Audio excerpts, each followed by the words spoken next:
នេះគឺជាម៉ូដដ៏គួរឲ្យខ្លាច The Mimicker អូខេសួស្តីអ្នកទាំងអស់គ្នាអ្នករស់លើផែនដីមួយនេះថ្ងៃនេះគឺខ្ញុំមានម៉ូដមួយសម្រាប់ប្រជាជននៅក្នុងលេខទៀតហើយដល់ម៉ូដមួយហ្នឹងគឺមានឈ្មោះថា The Mimicker បើសិនបើអ្នកគ្នាចង់ដឹងថាម៉ូដនេះលយប៉ុណ្ណានោះតោះចូលទៅមើលការ review ម៉ូដទាំងអស់គ្នាអូខេនៅពេលដែលយើងដាក់ម៉ូដហ្នឹងចោលហើយយើងចូលមកដល់ World គឺយើងព្យាយាមកាត់ឈើកាប់អីធម្មតាទៅគឺធ្វើមិនធ្វើទៅឲ្យតែបានរបស់របររៀងគ្រប់គ្រាន់ដើម្បីការពារខ្លួនអីចឹងទៅបន្ទាប់ពីយើងកាប់ឈើកាប់អីហើយឥឡូវគឺយើងមកធ្វើការកាប់ថ្មម្ដងដើម្បីឲ្យមេឃហ្នឹងគឺវានៅភ្លឺគឺខ្ញុំអត់ចង់ឲ្យវាមេឃយប់ទេដោយសារតែមេឃយប់ហ្នឹងគឺវាគ្រោះថ្នាក់ខ្លាំងមែនតើ The Mimicker ហ្នឹងគេកាចខ្លាំងមែនតើនៅពេលយប់ចឹងអញ្ចឹងហើយនៅពេលថ្ងៃគឺខ្ញុំព្យាយាមរករបស់របរគឺយើងបានមកដល់នៅក្នុងភូមិមួយហើយយើងនឹងធ្វើការចូលទៅ explore នៅក្នុងភូមិនឹងតិចតួចដើម្បីរករបស់របរមកធ្វើការការពារពី The Mimicker មេឃគឺចាប់ផ្ដើមយកបណ្ដា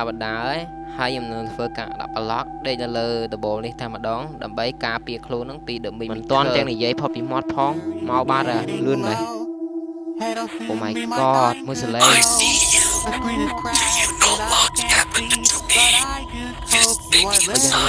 ាយ៉ា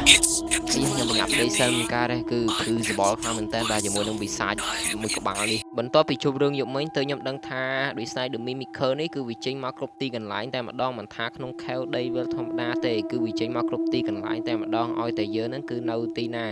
ឥឡូវនេះគឺខ្ញុំមកធ្វើការ explore នៅក្នុងភូមិបន្ថែមទៀតសិនដើម្បីរករបស់របរការពារពីវាបន្ទាប់ពី explore នៅក្នុងភូមិបានរបស់តិចតួចហើយយើងនឹងធ្វើការចាក់ចេញពីភូមិនេះតែម្ដងមិនដឹងចេញរួចអត់ទេគឺនៅខាងមុខយើងនេះគឺមានមួយក្បាលទៀតហើយបាទគឺ The Mimicker ហ្នឹងគឺនឹងចាំយើងស្ទាក់ពីមុខនៅភូមិហ្នឹងតែម្ដងគឺរយចេញពីណាទេបាទអាយ៉ាបញ្ចេញសលេងនឹងអត់ទៀតហើយដឹងរកតន់អត់ទេសាននេះឥឡូវយើងមានតែប្រើក្បាច់ម៉ែចែកឲ្យ